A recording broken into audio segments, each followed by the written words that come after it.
ሰላምና ጤና አስቀድመን የምንመኝላችሁ ቀዳሚ ጉዳያችን ነው። የተከበራችሁና የተወደዳችሁ ተመልካቾቻችን እንደምንሰንብታችኋል። ዜና መከላከያን ይዘንላችሁ ቀርበናል። ዜናዎቹን ወደ እናንተ በማድረሱ በኩል ሻምበል ልደታ አስረስ ለተወሰኑ ደቂቃዎች ያክል አብራችሁ ቆይታ አደርጋለሁ። እስከ ፍጻሜያችን አብራችሁን ቆዩ። የመከላከያ ሰራዊት ፋውንዴሽን ያስመዘገበው ለውጥ ይበልጥ ሊጠናከር እንደሚገባ ተገለጸ። ፋውንዴሽኑ ሪፖርታጅ ፕሮፐርቲ ከተሰኘ የተባበሩት አረብ ኤሚሬት ኩባንያ ጋር በጋራ ተጠቃሚነት ላይ ያተኮረ ስትራቴጂካዊ የትብብር ስምምነትም ተፈራርሟል።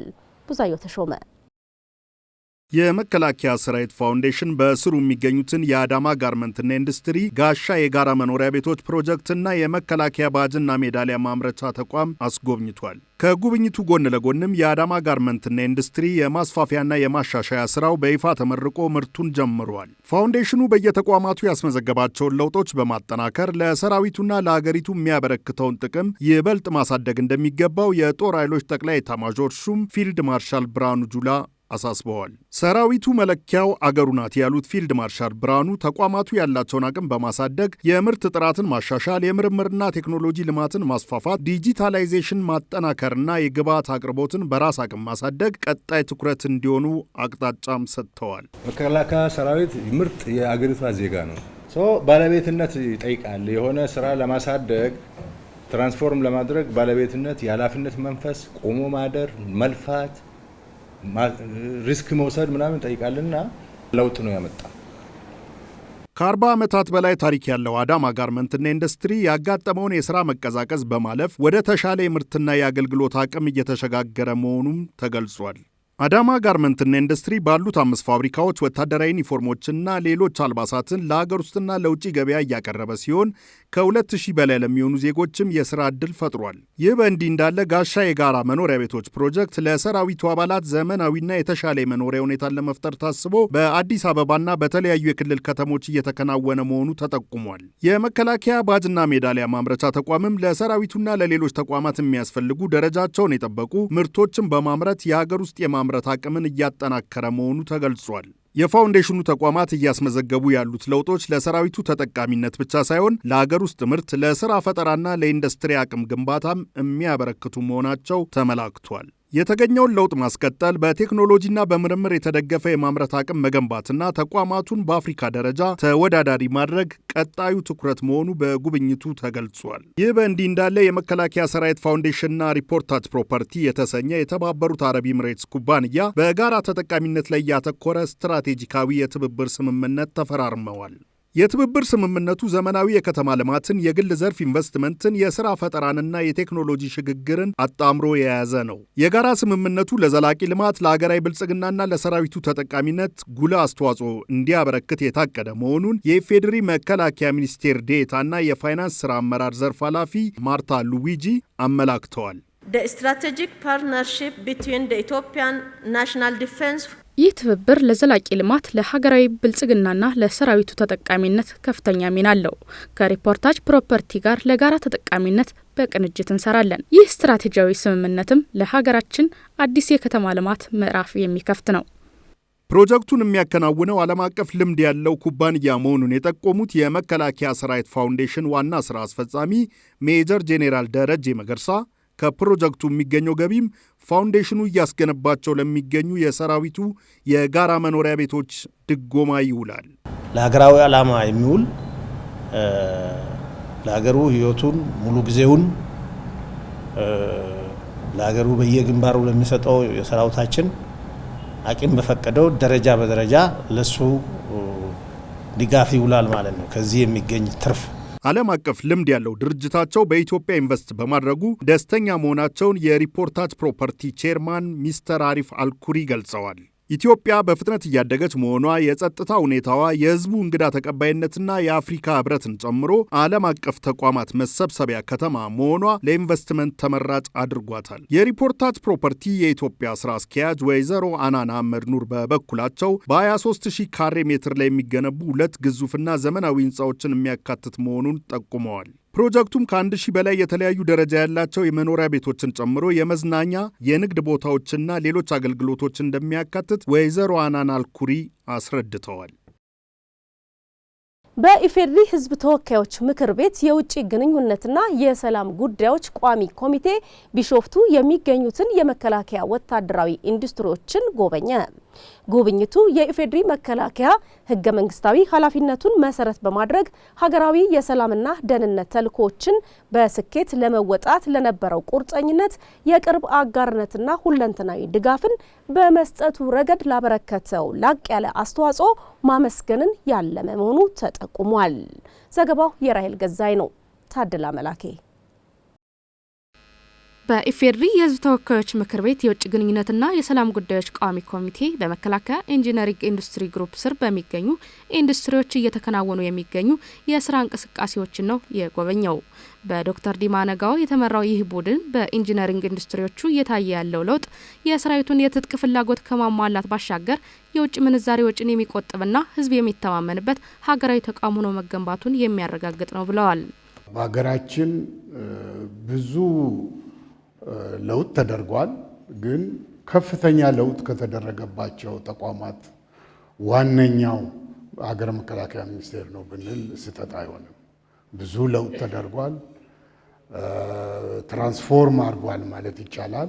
አገሪቱ አለኝ የምትለው ተቋምና ሁሉም ህዝባችን የሚተማመንበት ተቋም ሆኖ በመቆሙ እንኳን ደስ አላችሁ። ለሀገራችን ትልቅ አስተዋጽኦ የሚያበረክቱ ኢንዱስትሪዎች በማግኘታችን ደስተኛ ነን ያሉት ዶክተር ዲማ ነጋዎ በሄድንበት ሁሉ የመከላከያ አምባሳደር ሆነን እንሰራለን ብለዋል። ኮሚቴው በቀጣይም የመከላከያ ተቋምን የማጠናከር ስራዎችን አበክሮ እንደሚሰራም አረጋግጠዋል።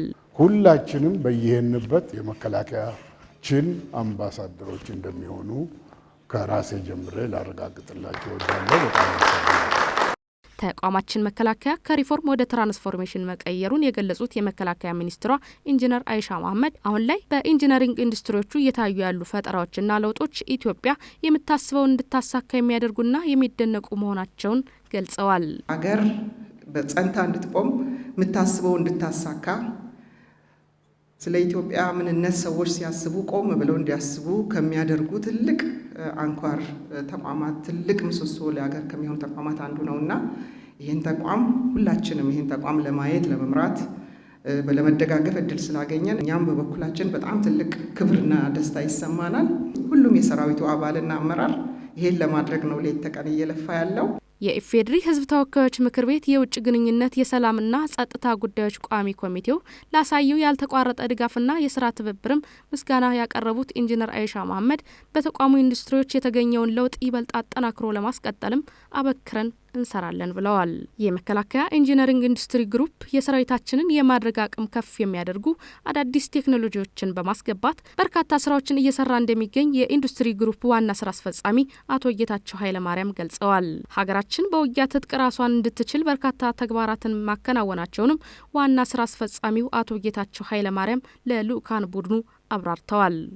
ኢንዱስትሪ ግሩፑ የተሰጠውን ሀገራዊ ተልዕኮ ለማሳካት የሰው ሀብቱንና ቴክኖሎጂያዊ ቁመናውን ከማሳደግ ባሻገር ከተለያዩ ባለድርሻ አካላት ጋር በትብብር በመስራት ላይ እንደሚገኝ የገለጹት ደግሞ የጋፋት አርማመንት ኢንጂነሪንግ ኢንዱስትሪ ስራ አስኪያጅ ኮሎኔል አገሬ ተሰማ ናቸው። ቋሚ ኮሚቴው ላሳየው የአመራር ቁርጠኝነትና ድጋፍ በኢንዱስትሪ ግሩፑ ምስጋና የቀረበለት ሲሆን የምስክር ወረቀትም ተበርክቶለታል። በመጨረሻም የልኡካን ቡድኑና የኢንዱስትሪው አመራሮች በጋራ የአረንጓዴ አሻራ መርሃ ግብር በማከናወን ጉብኝቱን አጠናቀዋል። በጦር ኃይሎች ኮምፕሬሄንሲቭ ስፔሻላይዝድ ሆስፒታል ደም በመለገስ ሕይወትን እናድን በሚል መሪ ሀሳብ የበጎ ፍቃድ የደም ልገሳ መርሃ ግብር ተካሄደ። በደም ልገሳ ፕሮግራሙ የመከላከያ ሚኒስትሯ ኢንጂነር አይሻ መሐመድን ጨምሮ የሰላም ሚኒስትርና የፍትህ ሚኒስትር እንዲሁም የሰራዊቱ አመራሮችና አባላት ደም ለግሰዋል።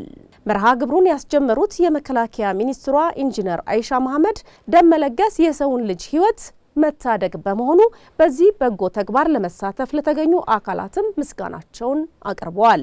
የደም ልገሳ መርሃ ግብሩ የሰራዊታችንን ሁለንተናዊ አቅም ለማጠናከርና ህዝቡ ከሰራዊታችን ጎን መሆኑን የሚያሳይ እንደሆነም የደም ልገሳው አስተባባሪ የመከላከያ ግብርና ግብአቶች ሜካናይዜሽን ቴክኖሎጂ ዳይሬክተር ብርጋዴር ጄኔራል እሸቴ አራጌ ገልጸዋል። የመርሃ ግብሩ ተካፋዮች ተቋሙ የኛ ነው የሚል አስተሳሰብ ከመፍጠራቸው ባሻገር ለሰራዊታችን ያላቸውን አክብሮት የሚያሳይ መሆኑንም ጀነራል መኮንኑ ገልጸዋል። ዘገባው የመከላከያ ሕዝብ ግንኙነት መምሪያ ነው። ያልተገቡ ሐሰተኛ መረጃዎችና የስም ማጥፋት ዘመቻዎችን ለመቆጣጠርና ህጋዊ እርምጃዎችን ለመውሰድ የሚያስችል የሚዲያ ሬጉላቶሪ ስርዓትን የሚያጠናክር የተቋማት የመግባቢያ ስምምነት ሰነድ ተካሄደ። አባቱ ወልደ ማርያም ተጨማሪ ዘገባ አለው። የጋራ መግባቢያ ስምምነቱ ውጤታማ የሚዲያ ሬጉላቶሪ ስርዓትን ለማጠናከር የሚያስችል መሆኑ ተገልጿል። የመግባቢያ ስምምነቱን ከ11 ተቋማት ጋር የተፈራረመው የኢትዮጵያ መገናኛ ብዙሃን ባለስልጣን ሲሆን ከተቋማቱ መካከልም የመከላከያ ሚኒስቴር ይገኝበታል። የኢትዮጵያ መገናኛ ብዙሃን ባለስልጣን በሀገራችን የሚገኙ 329 የሚዲያ ተቋማትን መዝግቦ የሚቆጣጠርና ጥፋተኛ በሆኑ ሚዲያዎች ላይ ህጋዊ እርምጃ የሚወስድ ተቋም ነው። በፊርማ ስነ ስርዓቱ ላይ የኢትዮጵያ መገናኛ ብዙሃን ባለስልጣን ዳይሬክተር ወይዘሮ ሃይማኖት ዘለቀ እንደገለጹት የመግባቢያ ስምምነቱ ቅንጅታዊ አሰራርን ለመዘርጋትና የሬጉላቶሪ ስርዓትን ለመፍጠር የሚረዳ ነው። ዳይሬክተሩ አክለውም በማህበራዊ ሚዲያ ላይ የሀገር ምልክትና ጋሻ የሆነውን የኢትዮጵያ መከላከያ ሰራዊትን ስም የማጥፋትና ሐሰተኛ መረጃዎችን በማሰራጨት የተሰማሩ ግለሰቦችን በሕግ ለመጠየቅና ተገቢውን የእርምት እርምጃ ለመውሰድ ስምምነት መደረጉ ጉልህ ሚና እንደሚኖረው በማሳያነት ጠቅሷል። አሰራር ስርዓት ከሆነ ተቋማዊ መልክ ከያዘ አመራር ቢቀያየር ስራው ተጠናክሮ ይቀጥላል ማለት ነው። ባለፈው የመከላከያ ልብስ ለብሶ የተለያዩ ጉዳዮችን የሚያነሳ ሰው ነበረ። ባልተገባ ሁኔታ ክብርን የመከላከያን ክብር በሚጥስ መልኩ ግን ኖ ሚል ሶሳይቲ ግን ተፈጥሯል። ደስ የሚለው ባለስልጣኑ ምን እየሰራ ነው እስከሚል ድረስ ነው የደረሰው። ያን ነው የምንፈልገው። እንደዛ አይነት ማህበረሰብ እንዲፈጠር የሚዲያ ኃላፊዎች፣ የሚዲያ ባለቤቶች፣ የሚዲያ ባለሙያዎች ትልቅ ኃላፊነት አለባቸው። ስምምነቱን የተፈራረሙት በመከላከያ ሚዲያና ኮሙኒኬሽን ማዕከል የህዝብ ግንኙነት መምሪያ ኃላፊ ኮሎኔል ቢረሳው ሽፈራው የሰራዊቱን የተመሰገነ ስም ማጠልሸትና የሚቀዳጃቸውን ድሎች ማንኳሰስ ፈጽሞ ከአንድ ኢትዮጵያዊ የሚጠበቅ ተግባር አይደለም ብለዋል። መከላከያ የሀገሪቱ የመጨረሻው ዋስትና ነው በሚል ጠንካራ መሰረት ላይ የተመሰረተ አጠቃላይ የሚዲያ ስራ ካልተሰራ አሁን አጠቃላይ ያለፍንባቸው ፈተናዎችም ዋጋ ያስከፈሉ አሁን ምናያቸው ዝንባሌዎችም በጣም አደገኛ በመሆናቸው መስተካከል ያለባቸው ቀይ መስመሮች አሉ። ስለዚህ እንግዲህ የዛሬው አንዱ የስምምነት አካልም እነዚህን ከመቅረፍ አንጻር አንደኛ የግንዛቤ ችግሮች አሉ፣ ሁለተኛ የህግ ክፍተት አለ፣ የኮንትሮል ሜካኒዝሙም የለም። ምናልባት በዚህ ሁኔታ ሚዲያን ያላግባቡ ጥቅም ላይ በመዋል የሰራዊቱን አንድነት የሚያፈርሱ የኢትዮጵያ ሰራዊት ሆኖ ሳለ የተለያዩ ስያሜ የሚሰጡ በተለያዩ የሚዲያ ዘገባዎች የሚሰሩ አፍራሽ ተልእኮዎች መታገስ የምንችልበት ወቅት ላይ አይደለም ያለው። የመከላከያ ትምህርትና ስልጠና ዋና መምሪያ በ2018 በጀት ዓመት ካስቀመጣቸው ግቦችና እቅዶች አንጻር ውጤታማ ስራ ማከናወኑን ገለጸ። ዋና መምሪያው በ2018 በጀት ዓመት እቅድ አፈጻጸም ዙሪያ ውይይት በማካሄድ ውጤታማ ለነበሩ ክፍሎች እውቅናና ሽልማት ሰጥቷል። በተቋም ደረጃ በሚከናወኑ ሁለንተናዊ ተግባራት የሀገራችንን ብሔራዊ ፍላጎት የሚያስከብር የውስጥና የውጭ ጸረ ሰላም ኃይሎችን እኩይ ዓላማ የሚያከሽፍ ሰራዊትን ማፍራት መቻሉን የዋና መምሪያው ኃላፊ ጀነራል ይመር መኮንን ገልጸዋል። 21ኛውን ክፍለ ዘመን የሚመጥን አመራር ባለሙያና ተዋጊዎችን በማሰልጠን የተቋማችንን የሰው ኃይል ፍላጎት ሙሉ በሙሉ ለማሟላት በትኩረት እየተሰራ መሆኑንም ጀነራል ይመር መኮንን ጠቁመዋል። የመከላከያ ትምህርትና ስልጠና ዋና መምሪያ በስሩ በሚገኙ ተቋማት ጥራት ያለው ትምህርትና ስልጠና በመስጠትና ተቋማዊ የሰው ሀብትን በማጠናከር ከፍተኛውን ድርሻ እየተወጣ መምጣቱንም የዋና መምሪያው ምክትል ኃላፊ ብርጋዴር ጀነራል ሙልጌታ አምባቸው ተናግረዋል። ዘገባው የኃይለ ማርያም ተሾመ ነው። ተመልካቾቻችን ዜናዎቹን አበቃን። ቀሪ ዝግጅቶቻችን በየተመደበላቸው ሰዓት ወደ እናንተ መድረሳቸውን ይቀጥላሉ። ስለተከታተላችሁን እጅግ አድርገን እናመሰግናለን። በያላችሁበት ጥሩ ጊዜ